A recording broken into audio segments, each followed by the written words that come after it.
আমরা একসময় পরীক্ষা নিতাম আর আজকে আমরা পরীক্ষা দিতে এসেছি, মানে এর থেকে খারাপ কিছু আর হতে পারে না। আর এখানে কিচ্ছু নেই। আজকে সাদা খাতা জমা দিয়েও সে শিক্ষার্থী হচ্ছে, আর যারা ভালোভাবে মানে পড়াশোনা করে যারা পাশ করেছে তারাও তাদেরকেও আবার পরীক্ষায় বসতে হচ্ছে। পুরোপুরিভাবে 26,000 সংসারকে নষ্ট করে দেওয়া হয়েছে শুধুমাত্র একটাই কারণ, নিজেদের চোরের যে ক্যাবিনেট, চোর ডাকাতদের ক্যাবিনেট, তাদের নামগুলোকে বাঁচানোর জন্য। কারণ তারাই তো ঘুষ নিয়ে টাকা নিয়ে আজকে তাদেরকে পাশ করিয়েছে এবং তারা সেই জন্য মানে সাদা খাতা জমা দিয়ে তারা শিক্ষার্থী হয়েছে। সিবিআইকে দেওয়ার আগে পুরোপুরিভাবে প্রমাণপত্র সব যা যা ছিল এভিডেন্স সেগুলোকে ডিস্ট্রয় করে দেওয়া হয়েছে এবং সিবিআই কখনো কলকাতা পুলিশের সাহায্য ছাড়া তাদের কখনো তদন্ত করা সম্ভবই নয়। মানুষ মানে এই সরকারে বিধ্বস্ত হয়ে গেছে, মানুষ নিজেদের ঈশ্বরের ওপর ছেড়ে দিয়েছে। কারণ এই সরকার যতদিন থাকবে মানুষ জানে তাদের হাতে কিছু নেই। মমতা বন্দ্যোপাধ্যায়ের আমলে সবচেয়ে বেশি সবাই ভরসা করেছিল ওনাকে যে মহিলা মুখ্যমন্ত্রী হলে মহিলাদের ওপর অত্যাচার অনেক কমবে, 34 বছরের সিপিএমের শাসন থেকে বাঁচতে গেলে। আজকে উল্টো হয়েছে। আজকে মমতা বন্দ্যোপাধ্যায়ের আমলেই সবচেয়ে বেশি মহিলারা পীড়িত, অত্যাচারিত হয়েছে। মমতা বন্দ্যোপাধ্যায় লক্ষ্মীর ভাণ্ডার 1200 থেকে 1500 টাকা দিতে পারেন, কিন্তু লক্ষ্মীর সম্মান উনি রাখতে ব্যর্থ হয়েছে। ভারতবর্ষকে দেশ, আমার সেখানে মনে হতেই পারে যে আমি যদি এবারে পাস আউট করতে না পারলাম এই রাজ্য থেকে, আমি অন্য রাজ্যে গিয়ে চেষ্টা করতে পারি সেটা নিয়ে। কিন্তু তার মানে এই নয় যে আজকে যেভাবে বাংলায় 26,000 টিচারকে যেভাবে রাস্তায় বসিয়ে দেওয়া হয়েছে এটা কোনো রাজ্যে হয়েছে। এটা ইতিহাস তৈরি করে দিয়েছে পশ্চিমবঙ্গের তৃণমূল সরকার, যা কখনো হয়নি। আজকে সেই জন্য এত চোখের জল ফেলতে ফেলতেও আজকে এসএসসি পরীক্ষা দিতে এসছে, আজকে বয়স্ক তারাও এসছে, বলছে আমরা দেখছিলাম টিভিতে যে আমরা এখন পড়াশোনা করার মতন তৈরি করে আসার মতো প্রিপারেশন করার মতো আমাদের সেই বয়স নেই। আমরা একসময় পরীক্ষা নিতাম আর আজকে আমরা পরীক্ষা দিতে এসেছি, মানে এর থেকে খারাপ কিছু আর হতে পারে না। যারা প্রতিবাদ করেছিল, সরকারের বিরুদ্ধে আন্দোলন করেছে এই শিক্ষা দুর্নীতি নিয়ে, তাদের মধ্যে অনেকেই আজকে, যেমন রাকেশ, অচিন্তন বা চিন্ময়, এই সমস্ত নামগুলো, তারা আজকে কালো পোশাক পরে পরীক্ষা হলে এসেছিল প্রতীকী প্রতিবাদ জানাতে। নিশ্চয়ই প্রতিবাদ তো করা উচিত।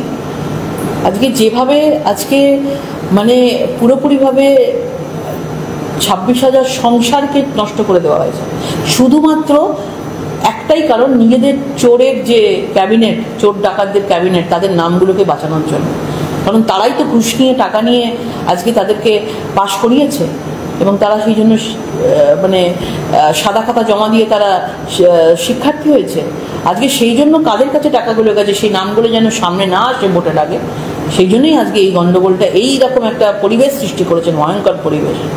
যারা প্রকৃতির যোগ্য চাকরি পেয়েছিল কিন্তু চাকরি হারাতে হলো দুর্নীতির জন্য, তারা যখন চাকরি পেয়েছিল তাদের জীবন ছিল একরকম, আজকে একরকম। কেউ বাড়ির লোন দিচ্ছে, কেউ মা বাবার ট্রিটমেন্ট করাচ্ছে, এমনকি কেউ কেউ সন্তান কোলে নিয়েও পরীক্ষা দিতে এসেছিল। এবং তাদের সামনে এখন একটাই কথা, যে জীবনটা দাঁড়িয়ে আছে শুধুর উপরে, শুধুমাত্র এই দুর্নীতির জন্য। সত্যি আজকে যেগুলো চিত্রগুলো দেখছিলাম ভয়ঙ্কর লাগছিল। তো অন্তঃসত্ত্বা অবস্থায় এসছে দেখছিলাম, এবং সে একটা সময় 2016-তে পাশ করেছিল এবং তার 1 নম্বরে নাম ছিল প্যানেলে। আজকে তাকেও পরীক্ষা দিতে আসতে হয়েছে। এবং একজন শিক্ষক ছিলেন, তিনি পরীক্ষা নিতেন সবাই, আজকে তিনিও পরীক্ষা দিতে এসেছেন। তিনি বলছেন আমার আজকে প্রিপারেশন করার মতো, পরীক্ষায় প্রিপারেশন করার মতো আমার আজকে বয়স নেই। তাহলে ভেবে দেখুন, যারা সত্যিকারের, যারা নিজেদের মানে ট্যালেন্ট থেকে আজকে চাকরি পেয়েছিল, আজকে তাদেরকেও আবার মানে জীবনটা নষ্ট করে তাদেরকেও আবার নতুন করে পরীক্ষার জন্য বসতে হচ্ছে। মানে সেটা সবার পক্ষে সবসময় সম্ভব না, সেটা একবারই হতে পারে যখন তারা পরীক্ষায় বসে পাশ করেছিল, সেটা তো সবসময় সম্ভব না। এই যে 8-9 বছর ধরে টানা পরীক্ষা হলো না, চাকরি হলো না কারো, এই দায়টা কার? দেখুন, পুরোপুরি দায় পশ্চিমবঙ্গের সরকার, পশ্চিমবঙ্গের মুখ্যমন্ত্রীর ওপর। যেভাবে পুরো মানে তৃণমূল সরকারের যে মুখ্যমন্ত্রী এবং তার প্যানেল, তার গ্রুপ, নেতা মন্ত্রীরা, শিক্ষামন্ত্রীরা যেভাবে এটাকে ধামাচাপা দিয়ে এবং মানে পুরো সিস্টেমটাকে একদম নষ্ট করে ফেললো, সম্পূর্ণ দায়িত্ব তাদের নিতে হবে এবং এর ফল তাকে ভুগতে হবে 2026-এ। যারা ফ্রেশার্স এবারে প্রথম পরীক্ষায় বসলো, তারাও আতঙ্কিত। তারা বলছে যে কি হবে আমরা নিজেরাও জানি না। কেউ বলছে ভগবান জানে, কেউ বলছে দিদি জানে। কেউ বলছে দিনের শেষে আমরা আশঙ্কা নিয়ে বাড়ি ফিরে গেলাম। হ্যাঁ, এটাই হবে, এটাই অবস্থা। আমরা পশ্চিমবঙ্গে বসবাসকারী যারা রয়েছেন তারা কাল কী হবে কেউ জানে না, কারণ এই সরকারকে কেউ চাইছে না। ভোটটা আসতে দিন, সবাই তার জবাব ইভিএম বাটনে দেবে। আশফাকুল্লাহ নাইয়া, যে প্রতিবাদী ডাক্তার আরজি করের ঘটনা, তাকে আজকে ডেকে পাঠিয়ে জেরা করা হয়েছে। শুধু একা নয়, সেই সময় আরজি করের ঘটনায় যে সমস্ত চিকিৎসক যারা আন্দোলনের সামনে সারিতে ছিল, পুলিশ তাদের এখন ডেকে পাঠাচ্ছে, জেরা করছে, অভিযোগ ওদের যে আমাদের ডেকে ডেকে হয়রান করছে, প্রতিবাদ করেছে। হ্যাঁ, এটা তো হবেই, কারণ যারা যারা এই সরকারের বিরুদ্ধে আওয়াজ তুলেছে সরকার প্রত্যেকটা নাম তার লিস্টে রেখে দিয়েছে, এবং তাদেরকে কিভাবে হ্যারাসমেন্ট করা যায়, তাকে ট্রান্সফার করে কিভাবে অসুবিধায় ফেলা যায়, তাদের চাকরি কিভাবে খেয়ে নেওয়া যায়, তাদের এটা চলবে। এটা তো আগেও সিপিএমের সরকার করেছে 34 বছরে, তারই প্রতিফলন তৃণমূলের সরকার, এবং তৃণমূলের সরকার সেটা আরও বেশি। মমতা বন্দ্যোপাধ্যায়ের বিপরীতে যে মুখ খুলবে তার এরকম অবস্থা হবে, এরকমই একটা মানে হুইপ জারি করা আছে। সৌগত রায় বলেছেন যে শিক্ষক নিয়োগ নিয়ে গন্ডগোলটা দুর্ভাগ্যজনক, কিন্তু একটা জিনিস মনে করি যে শিক্ষার মান কমে গেছে। আগের থেকে এখন ভালো শিক্ষক আসছে, কিন্তু শিক্ষা ব্যবস্থায় কোনো ভিশন নেই, তার জন্যে আগের মতো পরিস্থিতি নেই, এখন মান কমছে। সবাই জানে, ওনারা নিজেরাও স্বীকার করছেন, সৌগতবাবু সিনিয়র মানুষ, উনি স্বীকার করছেন, এটাই সবচেয়ে বড় কথা। সবাই জানে শিক্ষার এখানে কিচ্ছু নেই। আজকে সাদা খাতা জমা দিয়েও সে শিক্ষার্থী হচ্ছে, আর যারা ভালোভাবে মানে পড়াশোনা করে যারা পাশ করেছে তারাও, তাদেরকে আবার পরীক্ষায় বসতে হচ্ছে। তৃণমূল আজকে বলেছে যে গোটা দিন ধরে পরীক্ষা তো হলো, কিন্তু কোথাও কিন্তু অভিযোগ ওঠেনি, কোথাও কোনো অনভিপ্রেত ঘটনা ঘটেনি, নির্বিঘ্নে সবকিছু সম্পন্ন হয়েছে। আপনারা কি বলবেন? দেখুন, মানুষ মানে এই সরকারে বিধ্বস্ত হয়ে গেছে, মানুষ নিজেদের ঈশ্বরের ওপর ছেড়ে দিয়েছে। কারণ এই সরকার যতদিন থাকবে মানুষ জানে তাদের হাতে কিছু নেই, কোনো কিছুর দাম নেই।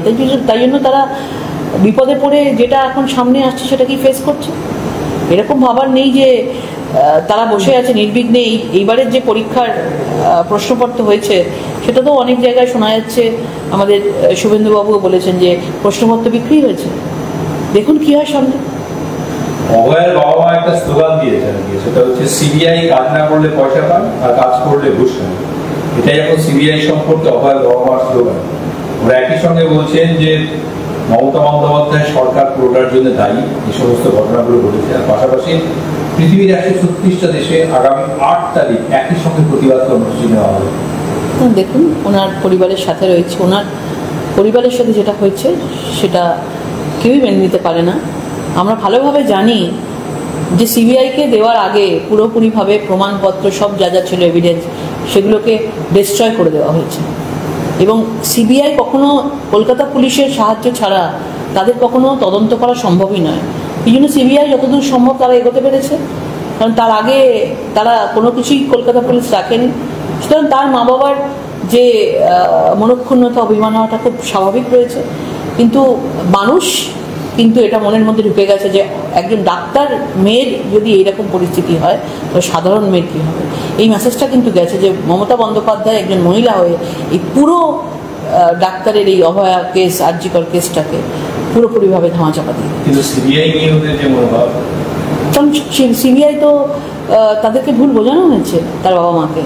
কারণ সিবিআই যতক্ষণ না কলকাতা পুলিশের যদি সেগুলো এভিডেন্সগুলোকেই ডেন্ট করে দেয়, তো সিবিআই তদন্তটা করবে কোত্থেকে? তাদেরকে তো দোষ দেওয়া যায় না, তাদেরকে ভুল বোঝানো হয়েছে। বলছি আজকে কুণাল ঘোষ ওই ধর্মতলার মধ্যে চিকিৎসকদের সংগঠন ছিল তৃণমূলের, সেখানে বলেছে আরজিকরের ঘটনা আমরা পার হয়ে এসেছি, দুর্ভাগ্যজনক ঘটনা, কিন্তু এটা নিয়ে রাজনীতি করা হয়েছে। আর রাজনীতি করেছে কারা? রাজনীতি করেছে বিজেপি, সিপিএম আর নকশালরা। মানুষ তো নামবেই, মানুষ তো ছেড়ে দেবে না। যেভাবে মানুষ মানে রাজনীতির ওপরে উঠে যেমন লাখ লাখ মানুষ যেভাবে রাস্তায় নেমেছিল, আলাদা করে বিজেপি বা কংগ্রেস বা সিপিএমকে দোষ দিয়ে কোনো লাভ নেই।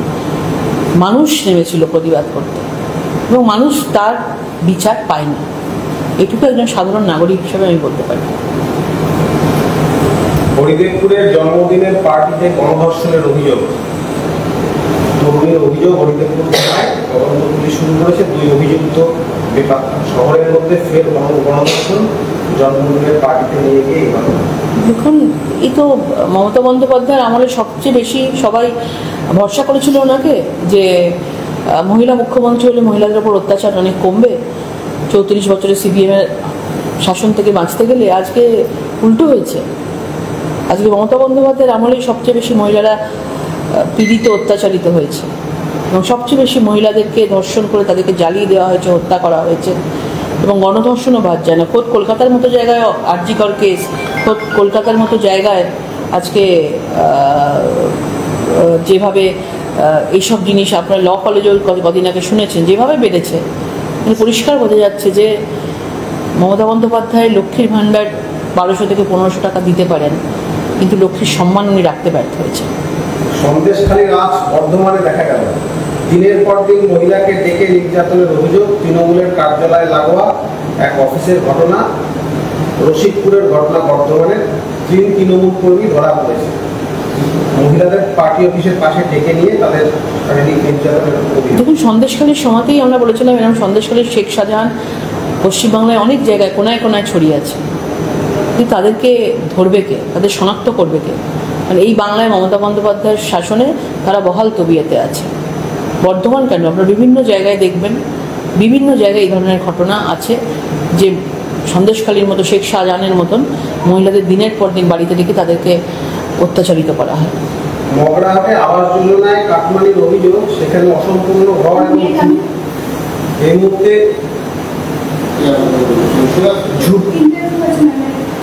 ঝুপড়িতে ঘর কাটা, ঝুপড়িতে দিন কাটাচ্ছে না বিধবা বৃদ্ধা। অভিযুক্ত পঞ্চায়েত সদস্য তৃণমূল কংগ্রেসের, যদিও তৃণমূল সেই অভিযোগ অস্বীকার করছে।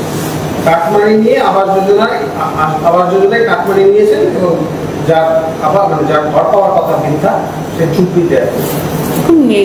এটা তো পরিষ্কার রয়েছে, প্রধানমন্ত্রী আবাস যোজনায় যাদের যাদের গরিব মানুষদের ঘরের জন্য যাদের আবেদনপত্র জমা নেওয়ার কথা তারা আজকে ঘর পায়নি। তৃণমূলের নেতা, পঞ্চায়েত প্রধান, উপপ্রধান, দেখবেন তাদের আত্মীয় স্বজন, বাবা, কাকা, জ্যাঠা সবাই ঘর পেয়েছে এবং যাদের যাদের কাছ থেকে ঘর দেওয়া তাদের কাছ থেকে ঘুষ নেওয়া হয়েছে, তাদের কাছ থেকে 10,000 15,000 করে ঘুষ নেওয়া হয়েছে এবং এইভাবেই প্রধানমন্ত্রী আবাস যোজনাকে পুরোপুরিভাবে ধ্বংস করা হয়েছে। মানে যাদের পাওয়ার কথা ছিল তারা পায়নি। মালদার তৃণমূল জেলা সভাপতি আব্দুর রহিম বক্সী যে কথা বললেন, স্বাধীনতার মাত্রা চালিয়ে বলছেন বিরোধীদের কণ্ঠরোধে গলায় অ্যাসিড ঢালার নিদান। মানে এরা ভাষা নিয়ে কথা বলে, এরা বাংলা ভাষার অস্মিতা নিয়ে কথা বলে, আর তাদের বিধায়করা এই ধরনের কথা বলছে একজন বিধায়কের বিরুদ্ধে। তারা অ্যাসিডের কথা বলছে, অ্যাসিড, গলার মধ্যে অ্যাসিড দিয়ে দেওয়া হবে। তাহলে ভেবে দেখুন, মানে এরা কোথা থেকে এসছে, এদের পরিচয়টা জানা উচিত। এইভাবে আস্তে আস্তে এরা ঢুকে পুরো দেশটাকে, পুরো বাংলাটাকে এরা নষ্ট করছে। আর মমতা বন্দ্যোপাধ্যায় তুষ্টিকরণ রাজনীতির জন্য এদের সঙ্গে কোনোদিন কিছু বলবে না, কারণ আগামী 2026-এ ভোট আছে, এদের কোনোদিন কোনো শাস্তি হবে না। এই রবীন্দ্রনাথের ছবি জ্বালানো আছে, নরেন্দ্র মোদী, অমিত শাহ ছবি জ্বালানোর পাশাপাশি কালিয়াচকে ঘটনা করেছে, রবীন্দ্রনাথের ছবি জ্বালিয়ে দিয়েছে। এবারে ভাবতে অবাক লাগে যে বাংলার মুখ্যমন্ত্রী বাঙালি অস্মিতাকে নিয়ে আন্দোলন করছেন দিনের পর দিন, আর যিনি বিশ্বগুরু আজকে রবীন্দ্রনাথ ঠাকুর, আজকে তাকেই তার রাজ্যের ছাত্ররা রবীন্দ্রনাথ ঠাকুরকেই চেনে না। মানে প্রধানমন্ত্রীর সঙ্গে, হোম মিনিস্টারের সঙ্গে রবীন্দ্রনাথ ঠাকুরের ছবিও তারা পোড়াচ্ছে। মানে ভেবে দেখুন শিক্ষা ব্যবস্থাটা কোথায় গেছে। এই জায়গায় তারা পৌঁছে গেছে, কলেজে পড়ে এবং রবীন্দ্রনাথ ঠাকুরকে কখনো দেখেইনি, তারা শোনেইনি না। আর বাংলাদেশে যেভাবে রবীন্দ্রনাথ ঠাকুরের মূর্তি কালি ছেটানো হয়েছিল, মূর্তি ভেঙে দেওয়া হয়েছিল, রবীন্দ্রনাথ ঠাকুরের নামগুলোই বই থেকে বাদ দিয়ে দেওয়া কথা বলা যাচ্ছে, সেই প্রভাবটাই আবার এসে এখানে পড়ছে। এভাবে বাংলাদেশের থেকে আস্তে আস্তে করে মানুষ, বাংলাদেশি রোহিঙ্গা, অবৈধ বাংলাদেশিরা এখানে ঢুকছে, আর তাদের সংস্কৃতি, তাদের অসভ্যতাগুলো আমাদের এই জায়গায় ঢুকছে। সেই জন্য আজকে এরকম অবস্থা হয়েছে। আর বেশি দূর নেই, যদি এই সরকার থাকে তাহলে দেখবেন রবীন্দ্রনাথ ঠাকুর কেন, আমাদের বাংলার যে অস্মিতার যে সংস্কৃতি, আমাদের ঈশ্বরচন্দ্র বিদ্যাসাগর, আমাদের বঙ্কিমচন্দ্র, শরৎচন্দ্র, তাদেরও দেখবেন ছবি তারা পড়াবে, কারণ তাদের সম্বন্ধে কোনো শিক্ষাদান নেই। তারা হাতে বোমা বন্দুক নিয়েই লড়াই করতেই অভ্যস্ত, সেটাই তাদের শিক্ষা, আর তাদের কাছে কোনো শিক্ষা নেই। বাংলায় অনুপ্রবেশ নিয়ে আরএসএস, দেখুন মানুষ অনেক আগে থেকেই জানে এবং আজকে আরএসএস তারা স্টেটমেন্ট দিচ্ছে, এটা তার মানে বুঝতেই পারছেন আপনারা যে এই সারা ভারতবর্ষে এই যে অবৈধ অনুপ্রবেশকারীরা বলুন, যারা রোহিঙ্গারা আসছে, একমাত্র তার পথ হচ্ছে এই বাংলা। এই বাংলাকে যদি আমরা ঠিকঠাক মতো এই রুখতে না পারি অনুপ্রবেশকারীদের, তাহলে এটা আগামী দিনে ভয়ঙ্কর হবে। আগামী 5-6 বছরের মধ্যে আমাদের দেশের মধ্যে এরা ছেয়ে যাবে পুরো। অন্যান্য জায়গায় তো এই রোহিঙ্গাদেরকে, বাংলাদেশিদেরকে ধরে ধরে তাদেরকে শনাক্তকরণ করা হচ্ছে, তাকে পাঠিয়ে দেওয়া হচ্ছে বর্ডার দিয়ে। কিন্তু পশ্চিমবাংলায় কি হবে? আজকে দিল্লিতে যারা রোহিঙ্গারা ছিল, গুরগাঁওতে যারা ছিল, তাদেরকে পাঠিয়ে দেওয়া হচ্ছে, তাদেরকে জায়গা দিয়েছে কারা? এই পশ্চিমবাংলার সরকার। কিন্তু পশ্চিমবাংলা থেকে আমাদের এই যারা আমরা পশ্চিমবাংলার নাগরিক, যারা আমরা বাংলার নাগরিক আছি, যারা আমরা বাংলা ভাষায় কথা বলি, কেউ হিন্দি ভাষায় কথা বলে, কেউ গুজরাটি ভাষায় কথা বলে, কিন্তু সেখানে বাংলাদেশের অনুপ্রবেশকারীরা, রোহিঙ্গারা এসে আমাদের জায়গা নিচ্ছে, আমাদের খাবার খাচ্ছে, আমাদের সব জায়গাতে তারা ভাগ বসাচ্ছে। তো সেটাকে একটা ভয়ঙ্কর সিচুয়েশন, এবং এই জায়গাটাকে আমাদেরকে ঠিক করতে হবে। পুরো দেশের উচিত, পুরো দেশের সবাই এই আমাদের বাংলার দিকে, পশ্চিমবঙ্গের দিকে তাকিয়ে আছে। তাই এই বাংলাকে যদি রক্ষা করতে পারি, তাহলেই আমাদের পুরো দেশ রক্ষা হবে। দিদি, এসএসসি নিয়ে দুটো প্রশ্ন, সেটা হচ্ছে সুরেন্দ্রবাবু বা আপনারা বা শরীরবাবু বা বিরোধী দল বারবার এসএসসি নিয়ে আন্দোলন করে যারা যোগ্য, যারা সম্ভবত যোগ্য, তাদের পরীক্ষায় যাতে বসতে না, তার জন্য বিজেপি করবে। ওই চেষ্টা করে বিজেপিবাবু বা আপনারা, শেষ যোগ্য অযোগ্য সবাইকেই শেষ পরীক্ষায় বসতে হবে। রাজনৈতিকভাবে ব্যর্থতা বিজেপি বা অন্য রাজ্যগুলো ব্যর্থতা নেই। দেখুন, এনারা তো মানে পুরোটাই তো সুপ্রিম কোর্টের আন্ডারে চলে গেছে, এবং সুপ্রিম কোর্ট যে আদেশটা দিয়েছে সেটা তো মানতেই হবে। কিন্তু আমাদের খারাপ লাগছে যে আমরা আজকে আমাদের হাতে কিছু নেই, আমরা চাইলেও আমরা কিছু করতে পারছি না। মানে এই পুরো জিনিসটাকে পুরো ধ্বংস করে দিয়েছে মমতা বন্দ্যোপাধ্যায়।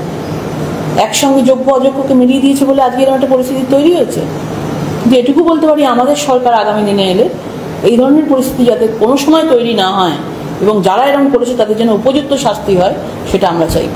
দ্বিতীয় প্রশ্ন, এসএসসি সূত্র থেকে বলা হচ্ছে প্রায় 31,000 বিহার, রাজস্থান বা ইউপি থেকে পরীক্ষা দিতে এসছে। আমি কিন্তু প্রথমেই বলি যে ভারতীয় নাগরিক পরীক্ষা দিতে পারে, কিন্তু প্রত্যেককেই এখানকার ব্যবস্থাপনা নিয়ে খুশি।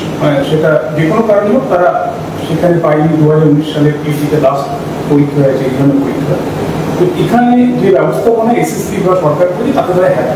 দেখুন, তারা অন্য জায়গায় তাদের সাথে কী হয়েছে সেটা তো জানি না, কিন্তু এইরকম ভয়ঙ্কর ঘটনা যেভাবে পশ্চিমবঙ্গে হয়ে গেছে সেটা আর অন্য কোনো জায়গায় হয়নি, সেটা ইতিহাস বলছে। 26,000 চাকরি চলে যাওয়া, এটা আমাদের কাছে একটা সবচেয়ে বড় কালো দিন, আমাদের ইতিহাসে থাকবে। এবং সেটা করেছে দায়ীকে তৃণমূল সরকার। এবং অন্যান্য রাজ্যের নাগরিকদের তারা আসতেই পারে। আমি যদি মনে করি আমরা অন্য জায়গায় পরীক্ষা দেবো, আমরা দিতেই পারি, আমরা চুজ করতেই পারি, আসতেই পারি। সুতরাং এটা নিয়ে আমার কিছু বলার নেই। আরো ভালো ভালো খবর দেখতে সাবস্ক্রাইব করুন বাংলা হান্টের ইউটিউব চ্যানেল। বাংলা হান্টের আরো খবর দেখতে নজর রাখুন। বাংলা খবর মানেই বাংলা হান্ট।